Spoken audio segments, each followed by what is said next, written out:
Bom dia, igreja. Aqueles que nós não tivemos oportunidade de ver ontem, um feliz sábado e que a graça de Deus esteja com todos aqui nesta manhã. O IAN cresceu. Desde a época que eu estudei aqui, que era apenas, o pastor Weber lembra aquele onde hoje é o Salão de Atos, e ali cabia todo mundo na formatura. Olha a igreja, pastor, graças a Deus, né? Imaginemos o céu, aqui e lá. Tivemos uma pregação lá e eu acho que lá tinha quase o mesmo tanto daqui, fora os que estavam lá de fora, viu? Que a graça de Deus esteja com todos. Amém? É um prazer nós voltarmos aqui e estarmos mais uma vez compartilhando com os irmãos a palavra de Deus.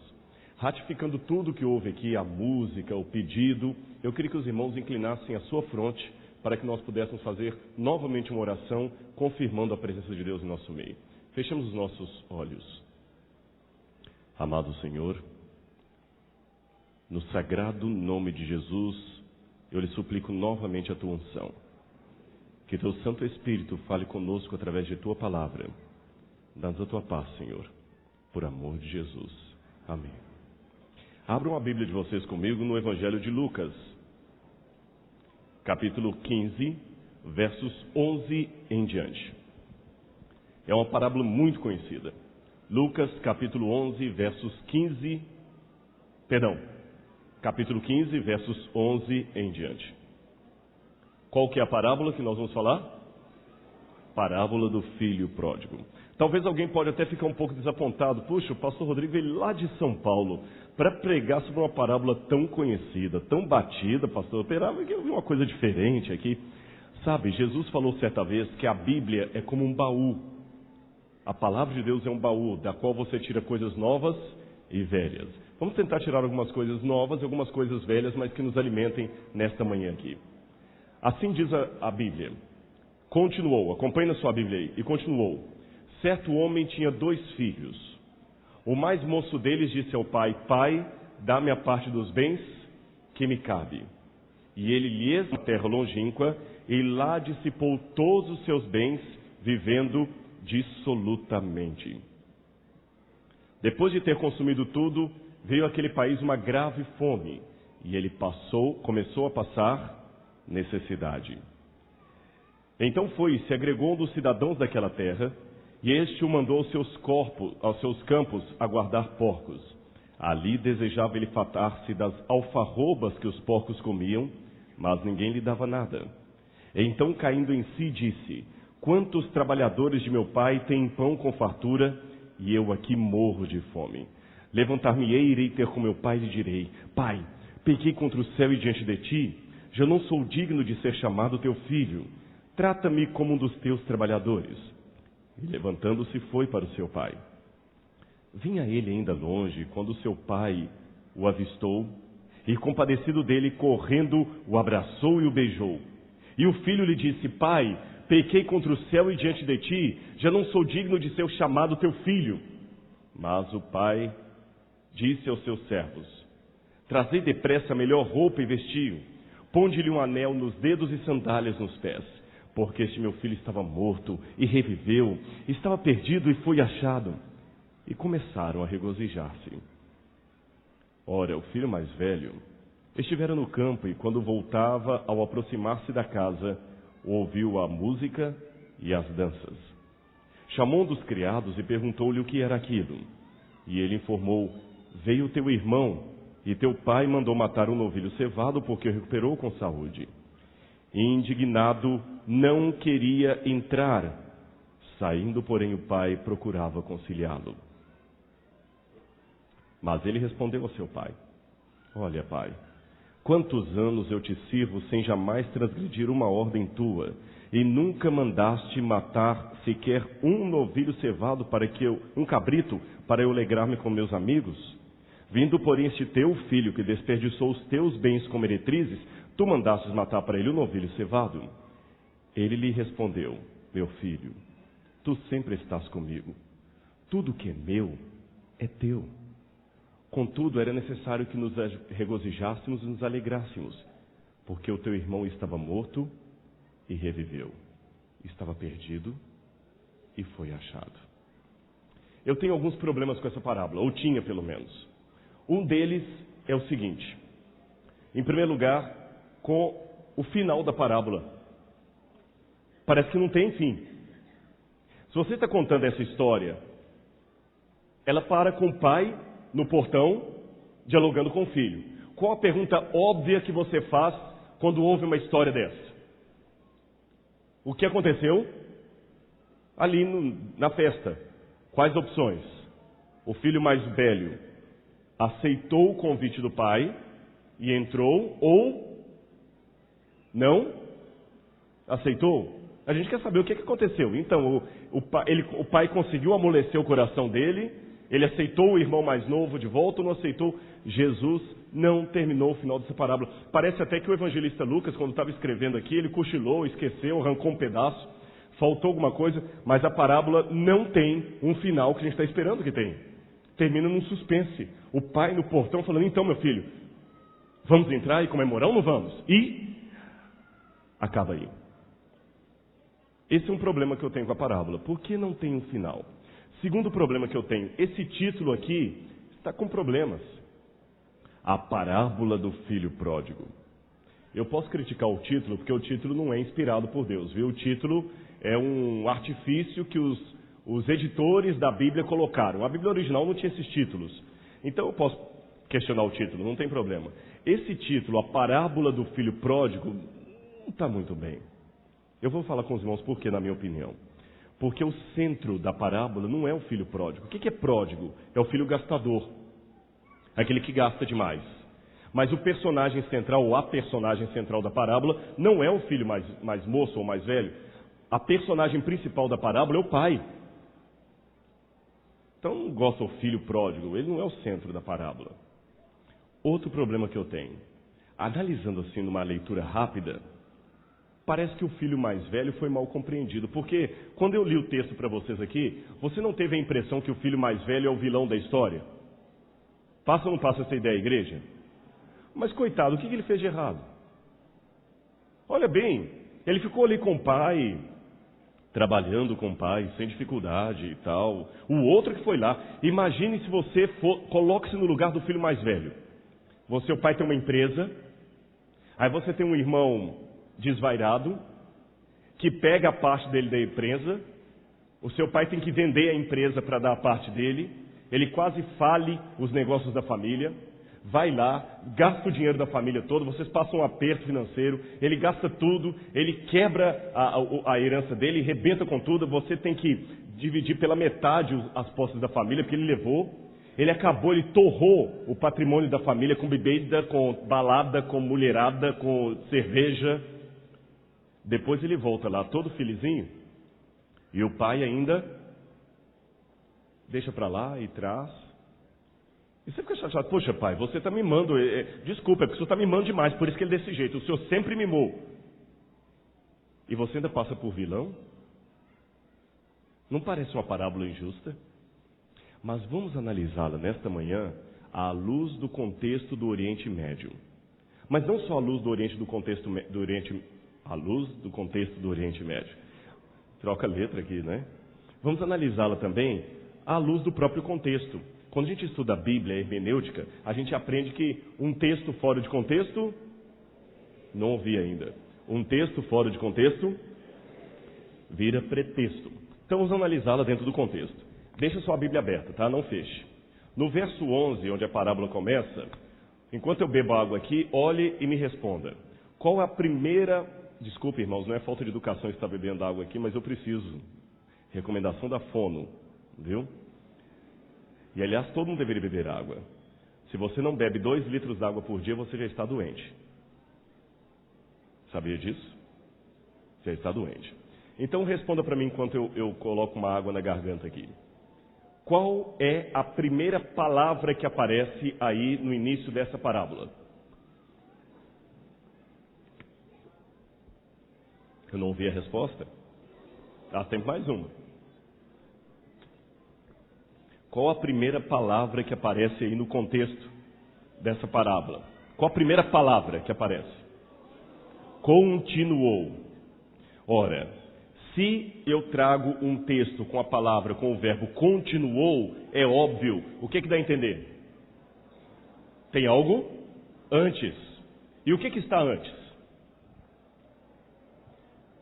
A parábola da moeda perdida, ou da dracma perdida. Muito bem.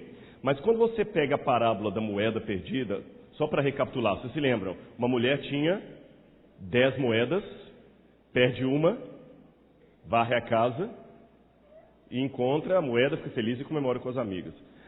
Aliás, deixa eu abrir um parênteses antes de continuar. Essa parábola parece até muito infantil, não parece? Não, sério, vamos analisar, gente. Se fosse um crítico da Bíblia, como é que é a história mesmo? Uma mulher tinha quantas moedas? 10. Ela perdeu uma moeda. Ela varre a casa até encontrar a moeda. Quando encontra, comemora. Essa é a cena da comemoração, viu? Parece uma história tão infantil, tão tola, não parece? Olhando assim, sem querer desprezar a palavra de Deus. Imagina eu chegar aqui, olha, a minha avó um dia estava lá em casa e ela perdeu a dentadura dela. Varreu a casa dela toda até achar a dentadura. Quando achou, foi comemorar com o bairro. Você imagina alguém fazendo um culto de ação de graças para comemorar que ele perdeu a aliança de casamento em casa e encontrou?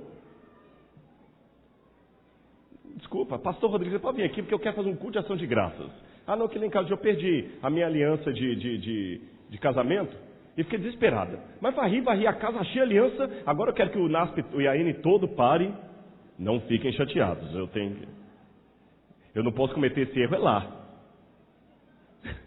Não é, pastor? Eu não posso cometer lá esse erro, chamar o NASP de outra coisa. Aqui eu posso, né? Mas é porque eu sou de lá, é isso que eu estou falando nesse sentido.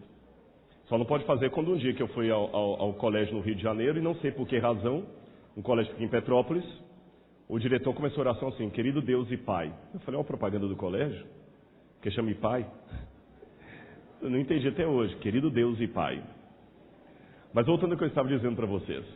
Por que essa parábola da dracma perdida é importante? Eu vou explicar para vocês à luz do Oriente Médio. Vocês sabem, a Bíblia não é machista, mas ela foi escrita num contexto machista. A Bíblia não endossa tudo o que ela descreve. Ficou claro isso para a igreja? Sim ou não? A Bíblia não é machista, mas ela foi escrita num contexto machista, onde a mulher não poderia trabalhar fora, onde a mulher não podia ter cargo público, pelo menos ali no corredor sírio-palestinense. Então, se a mulher não tivesse uma... Sabe com quantos anos a mulher se casava? 12, 13 anos. A partir da primeira menstruação já estava pronta para casar. Só que quando ela casava, o marido ia cuidar dela. E se o marido faltasse, morresse, a mulher tinha 3 opções. Primeira opção, voltar para a casa dos parentes, para ver se os pais, alguém arruma um parente resgatador para casar com ela. Segunda opção, mendigar. Terceira, prostituir-se. Era muito pequena a oportunidade da mulher. Então, quando a mulher se casava, o pai dava o dote dela. É diferente do dote que o marido pagava para casar com ela. Pagava para casar, pastor? Isso mesmo. Aliás, se essa lei caísse aqui, viria bem, viu? Porque a ideia do pai é o seguinte, você quer casar com minha filha? Tudo bem. Você vai ter... Até hoje é assim, na Jordânia é assim, no Egito é assim, no Líbano. Um dote para casar com uma moça é entre 5 mil e 10 mil dólares. E você não pode usar dinheiro da sua família nem do seu pai. Você tem que trabalhar para levantar o dinheiro. O pai do Oriente Médio imagina assim, em primeiro lugar, você quer casar com minha filha? Você está tirando algo muito precioso meu, você tem que me indenizar. Segundo, você tem que provar que você a ama mesmo. Tanto é que você está trabalhando para se casar com ela. Terceiro, você está provando que você tem condição de levantar dinheiro e sustentar uma família. Aí ele paga. No dia do casamento, naqueles tempos, o pai devolvia para a moça uma parte do dote, umas moedas para ela. Isso não era do marido, era dela. Até hoje, pena que eu não tenho essa foto para mostrar para vocês. Não vai ser esse PowerPoint não, viu? Eu já tinha desfeito. É uma outra foto que eu ia mostrar. Até hoje, algumas mulheres beduínas, elas têm no vestido de noiva delas umas moedas penduradas. Uma hora você olha na internet assim, beduínos, e vê foto de mulher. Vocês vão ver algumas mulheres com moedas penduradas aqui no véu. Aquele é o vestido do dia do casamento. Por que isso? Aquelas moedas eram da mulher, era um seguro que ela tinha, para caso o marido for para uma batalha e não voltar, morrer ou demorar, ela pega aquele dinheiro dela e usa para viajar para a casa dos parentes ou para sobreviver até a volta do marido. Então era muito importante esse dinheiro que ela tinha, ela guardava. Até hoje os beduínos têm o costume. As mulheres todas da aldeia, no dia do casamento de uma moça da aldeia, vestem de novo o vestido do casamento delas. Sabiam disso? Você vê às vezes que as mulheres velhinhas com o vestido do casamento. Uma vez que eu falei isso em sala de aula, alguém perguntou assim, mas ainda cabe? Cabe. Cabe sim, viu? É bem grande, cabe. Que maldade, né? E elas colocam ali as moedas, hoje por questão ornamental. Mas vocês entenderam na época bíblica qual era a importância dessas moedas? Se você, como mulher, perde essa moeda, você perde a única coisa que você tem para no momento de não marido, você voltar para casa de um parente. Com certeza, Ruth e Noemi usaram as moedas do casamento para poder viajar para Belém de volta e poder conseguir ali um parente resgatador para Ruth. O dinheiro que elas tinham era esse. Ficou claro isso para os irmãos? Tranquilo? Nesse contexto, perceberam qual foi a gravidade daquela mulher perdendo a sua moeda? Ela estava perdendo a vida dela. Era algo semelhante a num país em guerra, você como estrangeiro perder o seu passaporte. Ou você ter vendido toda a sua casa e perder o cheque da pessoa que pagou em cheque. É algo muito sério. Para as pessoas daquela cultura, Jesus não precisava dar a explicação que eu estou dando, porque era a cultura deles. Então imagine agora essa parábola dentro da cultura. Irmãos, uma mulher viúva perdeu uma moeda do seu dote. Senhor, todo mundo ia assustar. Seria como eu falasse assim, olha, uma mãe acabou de ganhar um bebê no hospital aqui de Feira de Santana e o bebê foi roubado dentro do hospital. Se eu conto essa história aqui, todo mundo para, nossa, e o que aconteceu, pastor? Vamos orar, o que aconteceu? Calma, o bebê foi encontrado. Ufa, que alívio. Não é assim que seria a reação de vocês? Quando Jesus contou a história da mulher, todo mundo, e aí? Ela perdeu a moeda? Sim, mas ela encontrou a moeda. Ai, que bom! E comemorou com os amigos. Eu também comemoraria. Você comemoraria? Claro. Pois é com a ânsia que essa mulher busca e encontra essa moeda, é assim que Deus busca e comemora quando encontra você. Mas essa parábola também começa com uma palavrinha. Qual que é a primeira palavra que começa essa parábola? Eu não ouvi a resposta. Ou, conjunção alternativa. Se eu começo aqui, gente, ou compro uma bicicleta. Qual a pergunta que você vai fazer? Ou o que, pastor? Se fala ou, tem que ter alguma coisa antes. E o que está antes da parábola da moeda perdida? A parábola da ovelha perdida. Lá eu preguei sobre isso. O pastor tinha as ovelhas no aprisco e o oásis. Entre o oásis e o aprisco tem uma distância de 3, 4 quilômetros em média, que é o deserto. Todos os dias o pastor tem que sair com as ovelhas, atravessar o deserto, levar para o oásis, atravessa de novo o deserto, volta para o aprisco. Todos os dias.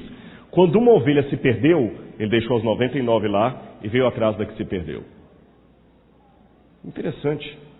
Tudo isso faz parte do contexto da parábola do jovem pródigo ou da parábola do pai amoroso. Lembra que eu falei que o título, o filho pródigo, é ruim? Tudo isso aqui faz parte do contexto da parábola. Agora, e o início? Onde é que estão? Essas parábolas foram contadas aonde? Capítulo 15, versos 1 e 2. Aproximavam-se de Jesus todos os publicanos e pecadores para o ouvir. E murmuravam os fariseus e escribas dizendo, este come pecadores? Oh, vocês estão cansados.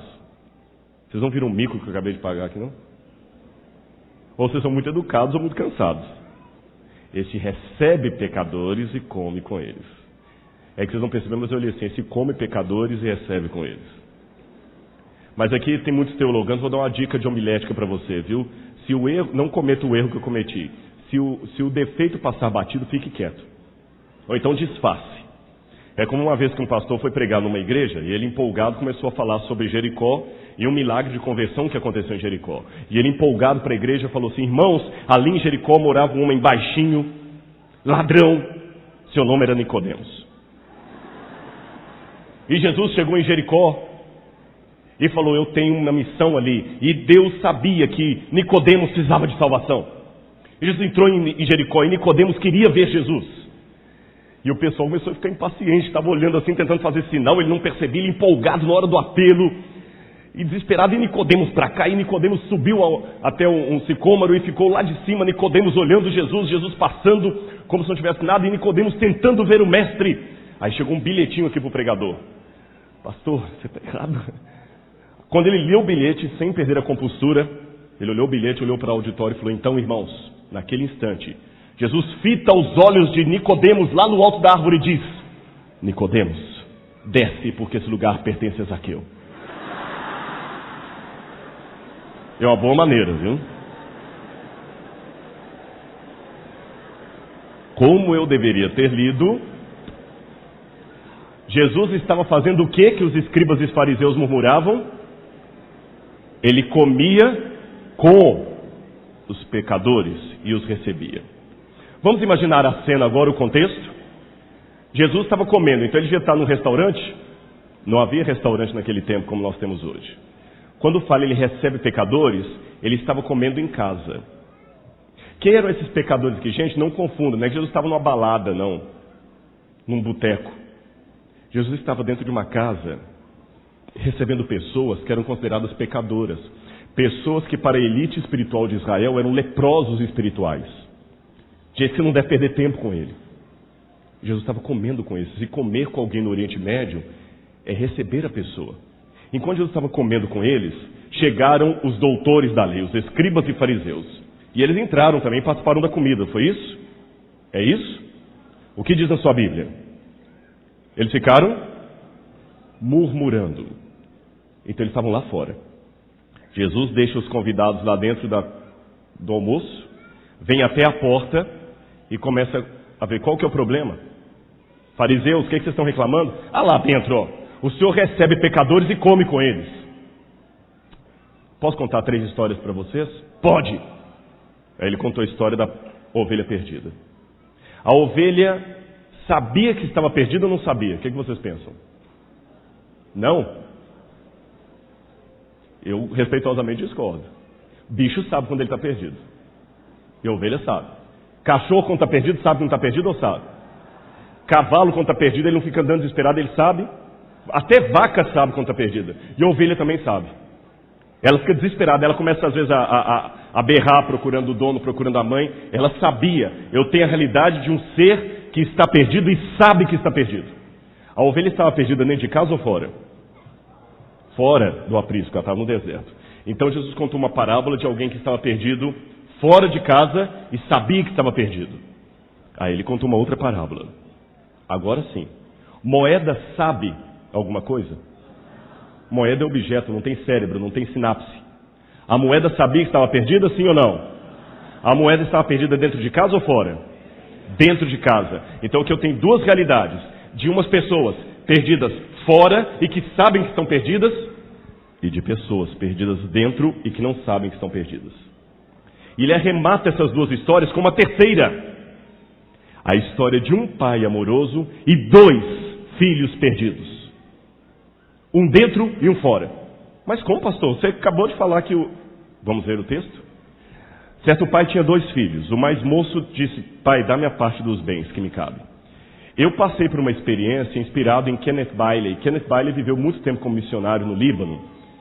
E ele gostava de estar com os beduínos. Eu fiz isso também. Quando você conversa com um beduíno, você aprende muita coisa da cultura bíblica, mesmo sendo muçulmanos, porque em termos culturais, ele está na terra, ele está morando ainda em tenda, como Abraão. Por exemplo, no Sudão, o beduíno que ficou comigo ali, ele não sabia ler e escrever, não sabia o nome do presidente do país, mas ele sabia citar o nome de pelo menos 30 ou 40 ancestrais dele. Lá no Oriente Médio, as crianças até apanham, porque eles são meio rústicos na educação, para decorar o nome dos seus ancestrais. Por quê, pastor? Eu digo você por quê. Vamos supor que como é que é o seu nome? Você que está sentado bem aqui. Renan. O Renan está perdido no deserto. A minha tribo encontra o Renan. A primeira coisa que eu ia perguntar ao Renan é o seguinte: quem é o seu pai? Eu sou filho de João. E o pai do seu pai? Eu sou filho de João, que é filho de Luiz, que é filho de ciclano de tal lugar. Aí eu fico ouvindo com toda a tribo ele dizendo, e à medida que ele vai falando nos ancestrais dele, eu tento achar nos ancestrais dele alguém que seja amigo da nossa tribo, ou parente distante. Opa, peraí, você é filho de fulano? Fulano ajudou meu avô. Quando meu avô passou sede, você é meu irmão, vou te ajudar. Então, assim como no Ocidente, toda mãe ensina para a criança o seu nome completo, o nome do seu pai e da sua mãe e o seu endereço, lá você tem que aprender a sua genealogia, porque a sua salvação depende disso. Entende agora por que a Bíblia tem aquelas partes chatas de ler de tanta genealogia? Para eles é importante. Então é bom conversar com os beduínos. E quando você pergunta para um beduíno assim, conta essa parábola para eles, a reação é interessante. Eu vi isso no Sudão. Eles se assustam. Eu de propósito perguntei por quê. Eu falei que eu me inspirei em Kenneth Bailey para fazer isso. Impossível essa história. Eles são descrentes. Por quê? Nenhum jovem teria coragem de fazer isso com o pai. Faz isso o quê? Pedir herança para o pai. Falei, mas como? Um jovem não pediria herança para o pai, porque eu, como ocidental, qual o problema?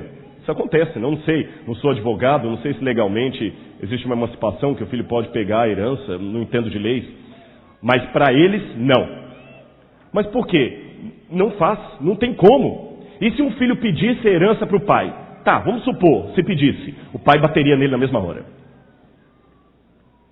E se ele insistisse, o pai bateria nele e a aldeia o expulsaria daqui. Mas por quê? Por que é tão grave assim isso? Porque não existe herança dada em vida. Quando o jovem chega para o pai e fala, eu quero a minha herança, ele está dizendo, eu quero que o senhor morra. Entenderam a gravidade do pecado do filho mais moço? Eu quero que o senhor morra, pai. Quem é pai aqui, imagina o seu filho chegando para você e falando assim, eu quero que você morra. Ainda que seja num momento de raiva. Deve doer um bocado. Um bocado. Agora, o filho mais velho, pelas leis do Oriente Médio, é o primogênito. O primogênito tinha a responsabilidade de ser o substituto do pai em qualquer situação. Só o silêncio dele o denuncia. O que vocês acham que o filho mais velho deveria fazer? Repreendeu o mais moço? Cala a boca! Como você atreve a falar assim com o nosso pai? Só o silêncio dele já o denuncia. Mas, pior do que isso, olha na sua Bíblia aí o que está dizendo. O filho mais moço pede o pai, dá-me a parte dos bens que me compete, e o pai lhes repartiu, completem, os haveres. O pai lhes repartiu. Isso está no singular ou plural? Então, quantos receberam herança? Os dois. O filho mais velho também participou do pecado. A diferença entre o primeiro e o segundo é que o segundo era mais hipócrita, o primeiro era mais sincero. E deixe-me dizer para você que Deus é menos ofendido pela sinceridade de um pecador do que pela hipocrisia de um santo. Não estou aqui atenuando o pecado de ninguém, não estou querendo dizer que pode pecar à vontade, blasfemar contra Deus, não é isso. Mas às vezes tem pessoas que estão cometendo o mesmo pecado do blasfemo. A diferença é que um é sincero para dizer que odeia e o outro mente, mas diz com seu corpo, com seu comportamento. São pessoas perdidas dentro da igreja e que nem sabem que estão perdidas. Aí o filho mais moço sai. E vocês sabem a consequência de tudo. Ele gasta os seus bens com prostitutas. Ele perde a noção do perigo. Aliás, essa é uma das grandes armadilhas de Satanás, principalmente para os jovens. Você pensa que nunca vai acontecer com você. Eu tenho 42 anos. Mas deixe-me falar com os irmãos uma coisa aqui, e eu sei que tem faculdade de psicologia, não pensem que é a crise dos 40, não. Eu estou falando de maneira muito bem resolvida, senão eu não falaria aqui. Tá certo? E alguém fala, está elaborando. Pode ser. Não é psicólogo, eu estou elaborando. Quando você faz 40 anos, algumas coisas começam a mudar na sua vida e que não adianta. Você pode até entender, mas não compreender, que não são sinônimos perfeitos, o que eu vou dizer até ter 40 anos. É que quando você tem 30, 20, 25 anos, 16, você só conhece dois tipos de pessoas. Os jovens como você e os velhos. Você não imagina um velho, você não consegue imaginar uma velha, uma menininha bonitinha. A impressão que passa no seu inconsciente é que ela já nasceu velha. Você não consegue imaginar os seus professores adolescentes. A impressão que você tem é que eles já nasceram professores. É lógico, você sabe que eles também foram alunos, que eles passaram pela adolescência, pela puberdade, mas a impressão que passa é que seu pai e sua mãe já nasceram com aquela idade. Que eles nunca tiveram a cabeça que você teve. O máximo que você acompanha de crescimento são crianças que crescem muito rápido e você fala assim, nossa, como é que fulano está grande, né? Mas quando você faz 40 anos e daí para diante, você começa a perceber uma coisa. Você começa a testemunhar a velhice. Porque você vê pessoas novas que agora estão começando a ter cabelo branco. Você começa a ver seus professores aposentando. Você começa a ver seus alunos sendo colegas de ministério. Aquela moça bonita da televisão, que era a sensação da sua época, que era a garotinha mais linda que tinha, aquela adolescente, agora é mãe. Agora você vê um trailer. Eu não assisto novela, não perco tempo com isso. Mas você está vendo um trailer e você vê assim, gente, fulana de tal, agora vai fazer um papel de uma mãe de uma adolescente, de uma moça de 20 anos. Entende a questão que eu estou querendo dizer? O Renato Aragão, que era o Didi, na minha época, você está um velho. Ainda tenta fazer, mas está velho. O Dedé Santana todo está velho. Você começa a perceber as pessoas envelhecendo ao redor. Antes o pessoal ficava falando assim, oi meu jovem. Agora você fala, ô velho amigo. Aí o seu corpo começa a apresentar a dor que você não tinha. Antes você dormir em qualquer lugar, agora já me incômodo, o pescoço começa a doer. E a natureza vai falando assim, você não é eterno. Mas não adianta, você vai entender o que eu estou falando, mas não compreender. Você só vai experimentar isso depois dos 40. Mas antes você tem a ideia que você nunca vai envelhecer. Antes dos 40, passava o Natal, demorava tanto a vir outro Natal, custava tanto. Aniversário, passa o seu aniversário, demora tanto a vir outro. Agora não. Parece que eu estive aqui outro dia mesmo fazendo semana de oração, já passaram quantos anos? Os jovens às vezes são tentados a achar que são eternos. Mas você não é eterno. Sabe aquele olho que você... Eu ainda estou... Agora eu fui ao médico e descobri que eu tenho acho que 0,5 graus de... Não sei se miopia. Eu estou resistindo a usar óculos. Mas de vez em quando eu já vejo fantasminha. Mesmo sem acreditar em imortalidade da alma. Você não é eterno. O jovem pródigo pensou que ele era eterno. Gastou tudo sem pensar no dia de amanhã. Resultado? Foi parar na pocilga. Comendo alfarrobas que porcos comiam. Tem gente que não entende bem isso. Ele não comeu lavagem não, viu irmãos? Tinha que pensar, ele comeu lavagem, né? Não, não é lavagem. Aquela alfarroba, o ser humano comia aquilo. Comia, pastor, comia. A alfarroba é um fruto da alfarrobeira que tem muito no Oriente Médio. E ela é comestível, ela tem nutrição, ela é fruta de nutrição. E na escassez de comida, é aquilo que as pessoas comem ou dão para animal comer. Acabou o trigo, você pega aquela alfarroba e fica comendo aquilo ali. Ela é chamada de pão de São João. Esta é, na minha opinião, o gafanhoto que João comeu lá, porque um dos apelidos da alfarrobeira era gafanhoto. Quando fala na Bíblia que João comia mel silvestre e gafanhoto, João comia fruto da alfarrobeira. Era uma maneira de falar o seguinte, estou mostrando para o pessoal que estamos vivendo época de escassez espiritual. Por isso João comeu a fruta da alfarrobeira, o mesmo alimento do filho pródigo. Quando ele está ali, ele levanta e fala, pá, chega disso. Eu vou levantar. Eu vou lá para a casa do meu pai e vou falar com ele assim, pai, eu pequei contra o céu e diante de ti. Eu já não sou digno de ser chamado teu filho. Eu só pedi uma coisa, trate-me como um dos teus trabalhadores. Aqui eu tenho uma questão. Existem 3 palavras para trabalhador em grego. 3 palavras. Você tem a palavra doulos, servo de uma maneira geral, doulos. Você tem a palavra paides, que é uma espécie de servo, é como se fosse um filho adotivo, é um escravo, mas ele vai sendo criado ali. Você lembra que Abraão tinha lá Eliezer, o Damasceno, que era servo de Abraão e ficava ali? Ele é um escravo que tem quase a função de um filho adotivo. Tanto é que na ausência do dono, ele dá para o escravo a herança e uma porção a liberdade e uma porção da herança. Paides. Da mesma palavra filho, também vem daí, criança. E em terceiro lugar havia a palavra mistios. Mistios era o trabalhador que trabalhava de dia, recebia à tarde e ia embora.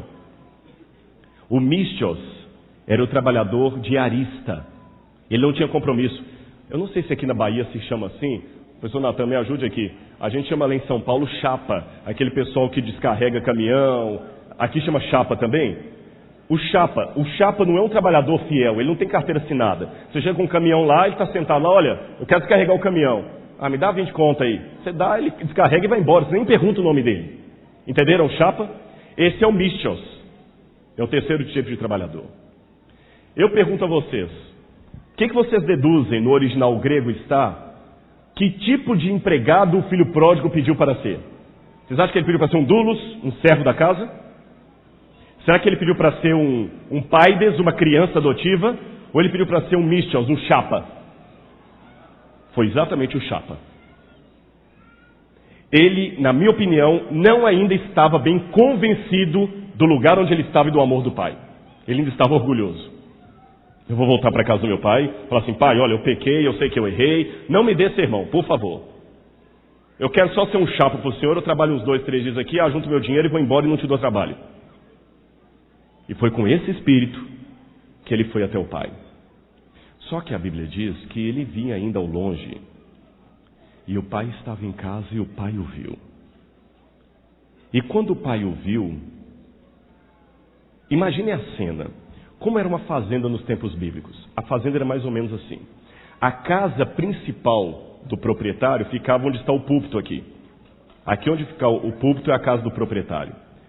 Assim nas costas, nesse lugar onde está sentado o pessoal aqui do coral, eu sei que eles não são do coral, estão fazendo às vezes, né?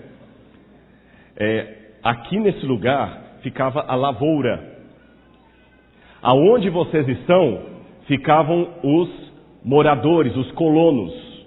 E só havia uma entrada na fazenda, a porta central. Para você chegar na lavoura, tinha que passar por onde? Pela porta central. Para chegar até a casa grande, tinha que passar por onde? Pela porta central. Não tinha como entrar por outro lugar. Agora imaginem, quando ele veio para chegar até a casa do pai, por onde que ele tinha que passar? Por onde, igreja? Pela porta central. E passando pela porta central, quem iria vê-lo? Os colonos.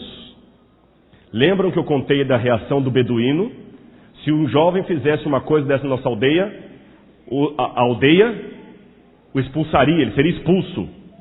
Numa época em que as pessoas resolviam tudo na pedrada, o que vocês deduzem que ia acontecer com ele quando ele entrasse na casa, na fazenda?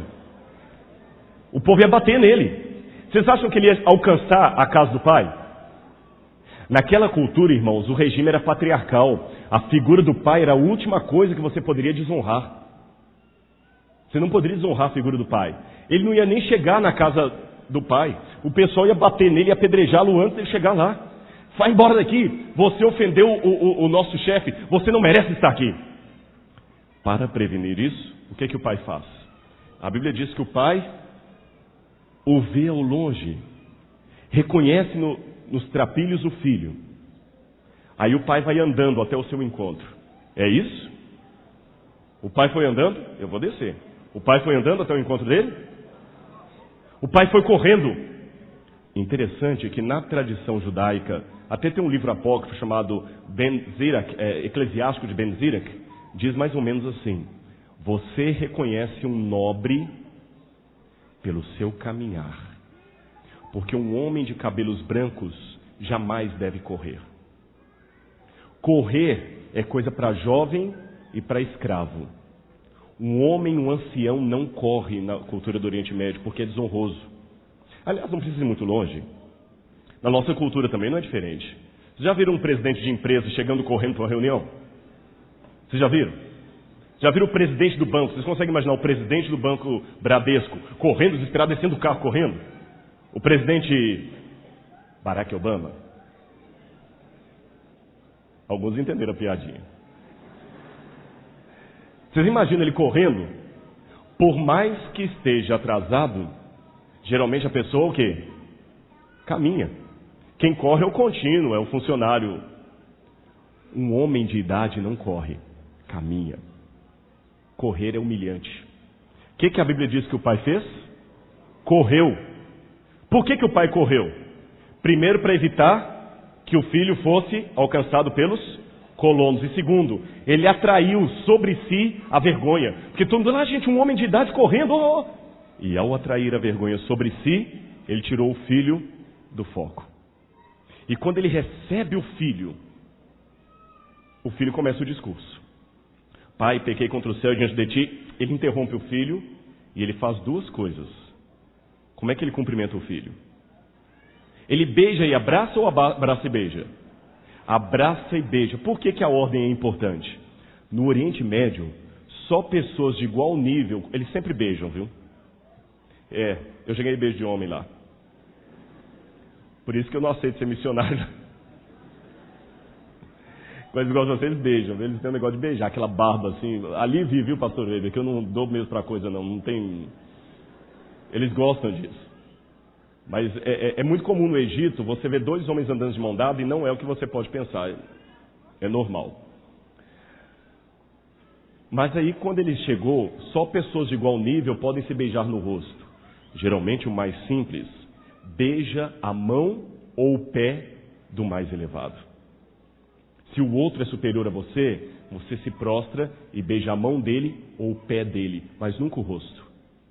O que o pai fez primeiro? Beijou ou abraçou? Se eu abraço, qual o único lugar que dá para você beijar? No rosto. O pai se fez igual. Olha os passos do pai. Ele primeiro corre, atrai a humilhação sobre si. Depois ele beija o filho no rosto, se faz igual. Não é o que a divindade fez conosco quando Cristo se humilhou e se fez carne e habitou entre nós e se tornou um de nós, igual a nós. Nos deu a sua vida para que nós pudéssemos ter direito à vida que ele originalmente possuía. Em terceiro lugar, o pai manda trazer uma veste e vesti-lo. Isso aqui é diferente do que muita gente pensa. Muita gente pensa assim: tira essa roupa suja, pega uma toalha limpa lá dentro, vai tomar um banho, até uma roupa mais velha do seu irmão aí, não é assim a gente imagina? Tem um tablete cuneiforme encontrado em Ur dos Caldeus. Eu sei que a data é muito longe da época de Jesus, data de 1800 a.C. Mas tem uma situação ali que me chama a atenção. O pai recebe em casa um professor do seu filho. E o professor é chamado de pai da escola na Suméria.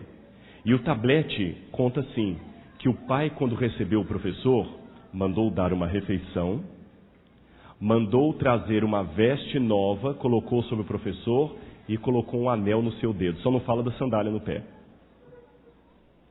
Isso significa colocar em posição de honra. José do Egito quase foi morto pelos irmãos porque ele ganhou uma túnica de múltiplas cores. Aquela túnica não era nada mais, nada menos que um símbolo que José ia ser o novo líder. Então essa atitude do pai de dar uma túnica, um anel, lembra que Faraó colocou um anel no dedo de José? Essa atitude do pai de dar uma túnica, um anel e uma sandália significa: eu vou colocar você em posição de príncipe. Naquela comparação que eu fiz do filho que gastou tudo, é pior. Ele gastou tudo e o pai volta e fala assim: você vai ser o presidente da empresa. Nesse meio tempo, vem o filho mais velho. Onde é que ficava isso aqui mesmo? Que lugar era esse? A agricultura, não é isso? A lavoura.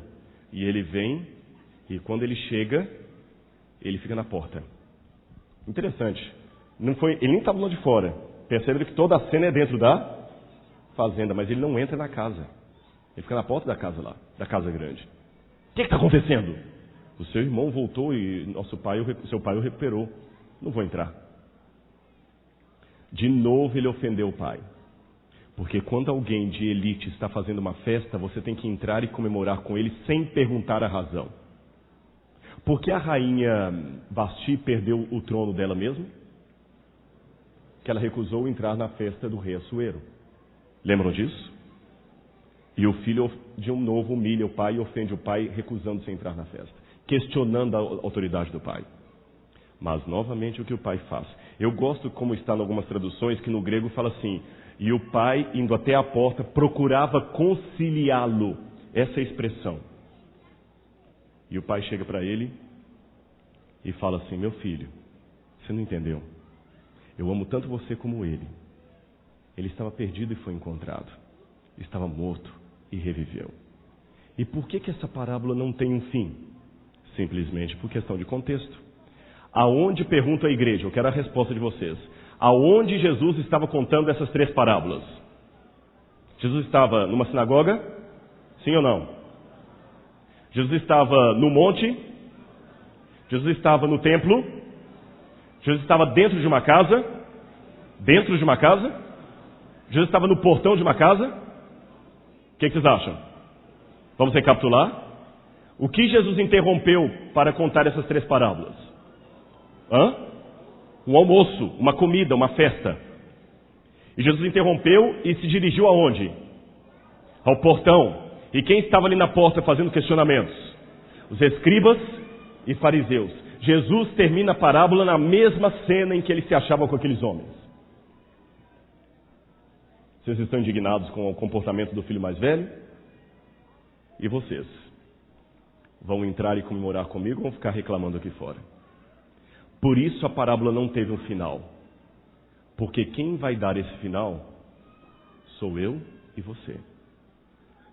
Vamos entrar e comemorar com o mestre? Ou vamos ficar fora reclamando? Pense bem nisso. Eu não sei quem você é nesta manhã. Se você é um filho moço, perdido fora da igreja, que sabe que está perdido.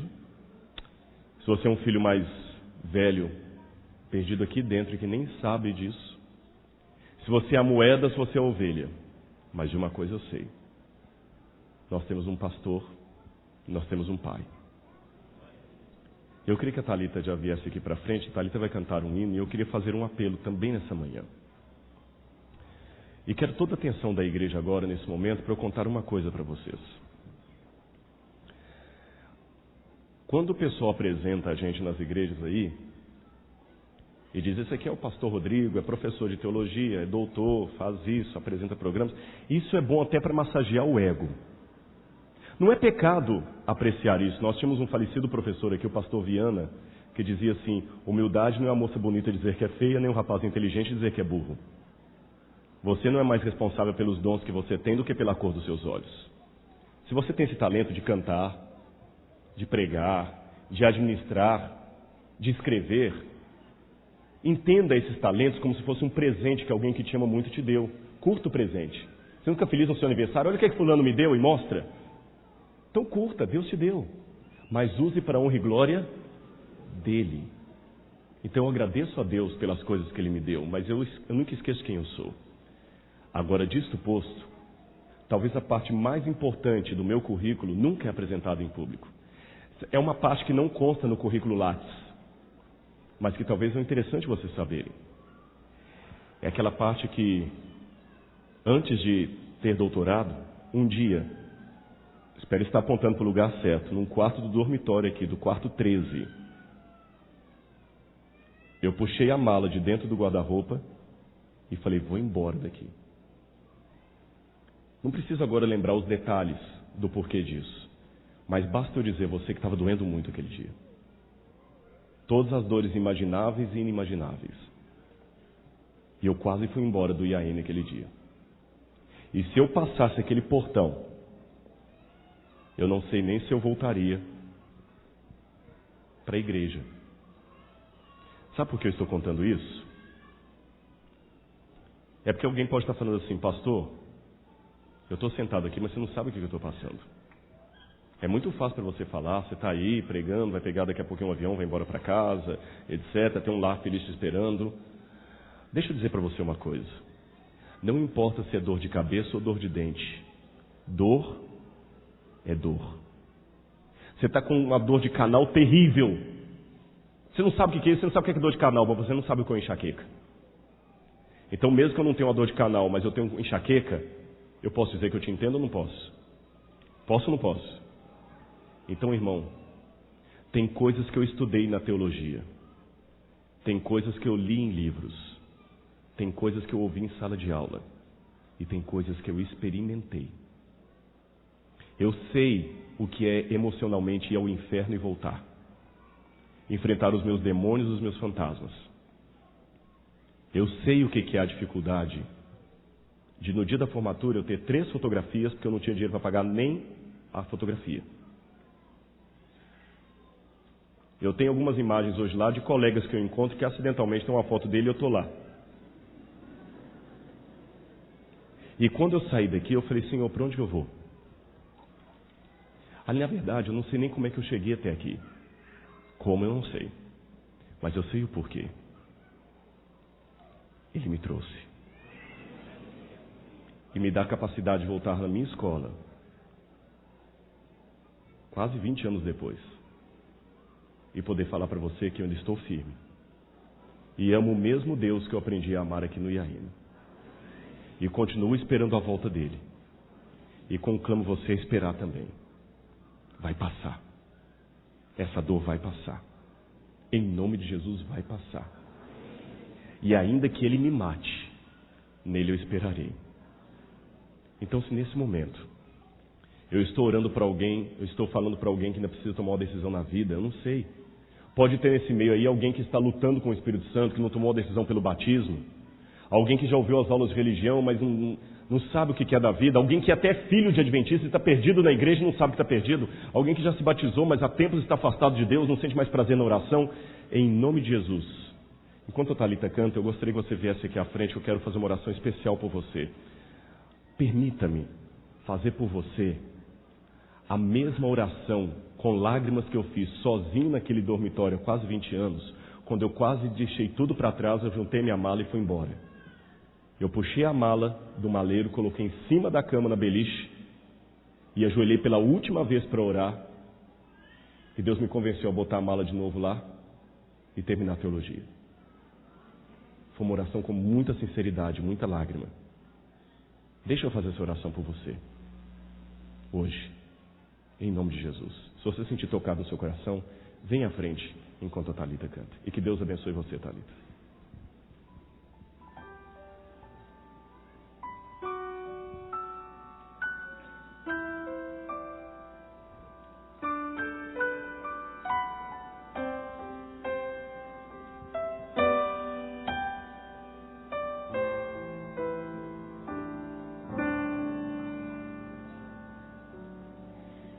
Dias abençei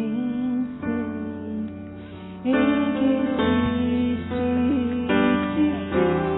triste sem ter esperança e prazer, mas existe alguém que promete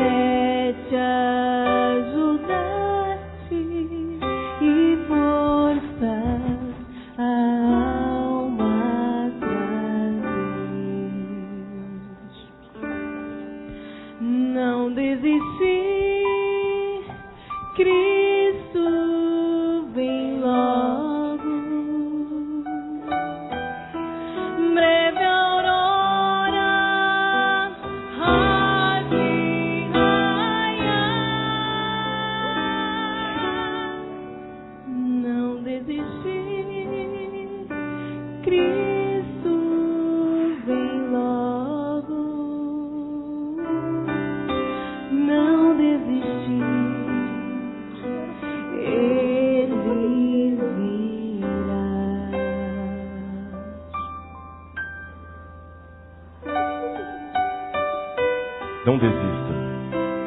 Ele vai voltar. Eu não sei quanto tempo vamos esperar ainda, mas ele vai voltar. E eu vou ficar esperando. Esse mundo não vai demorar muito mais, viu? Já não vai Logo, logo o mal vai findar.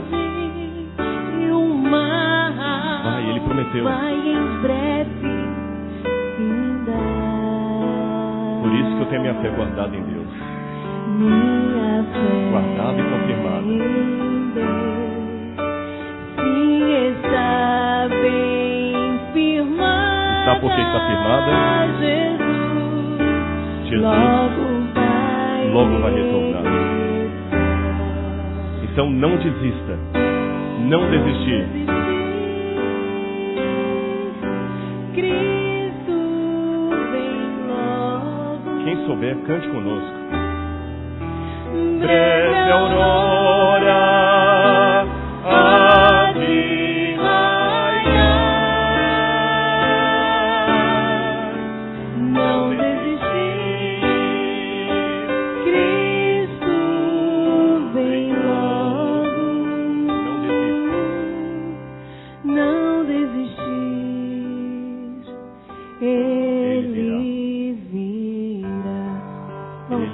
com mais força. Não desistir, Cristo. Breve aurora vai chegar. Breve aurora.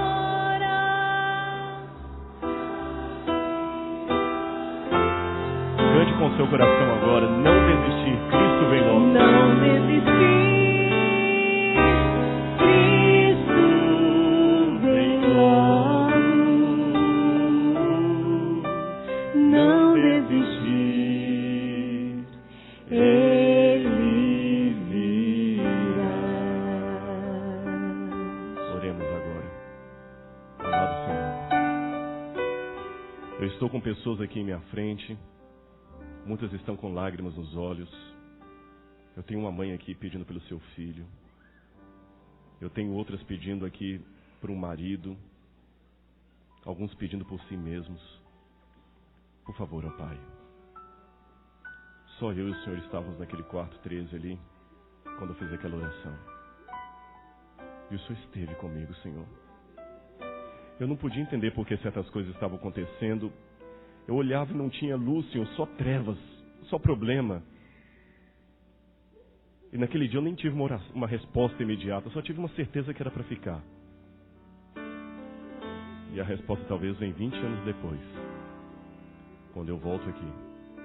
Porque o Senhor, na sua onisciência, o Senhor conhecia esse dia que estamos vivendo, mesmo antes dele existir. E o Senhor sabia dessa oração que eu ia fazer aqui. E o Senhor naquele dia já falou: meu filho, calma, tudo está bem arranjado. A mesma calma, Senhor, eu peço agora para o coração de todos que estão aqui. Nós não queremos mais ter medo, ó Pai. Não queremos mais sofrer. Prepara-nos para a volta de Jesus e faz com que Jesus volte logo nas nuvens do céu com poder e grande glória. Eu entrego esses queridos aqui no teu altar, Senhor. E como ministro do Evangelho, eu abençoo não somente a eles, mas todos os entes queridos por eles aqui representados. Eu os abençoo com a bênção do Deus de Abraão, de Isaac e de Jacó. Dá-nos a tua paz, Senhor. Em nome de Jesus. Amém, Senhor. Amém. Que Deus abençoe a todos vocês. Podem voltar.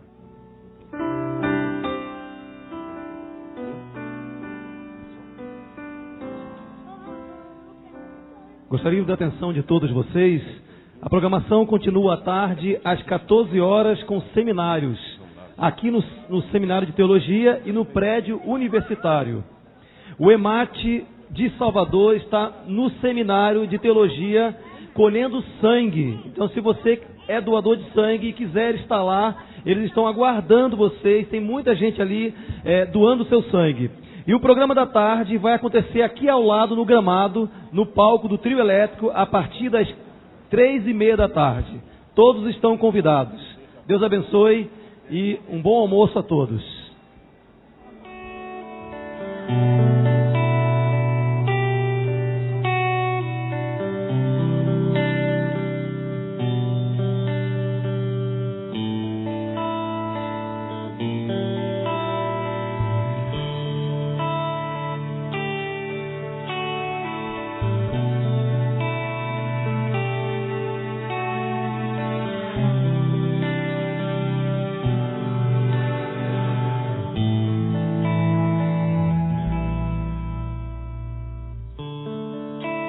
Eu vejo em seus olhos quem eu quero ser.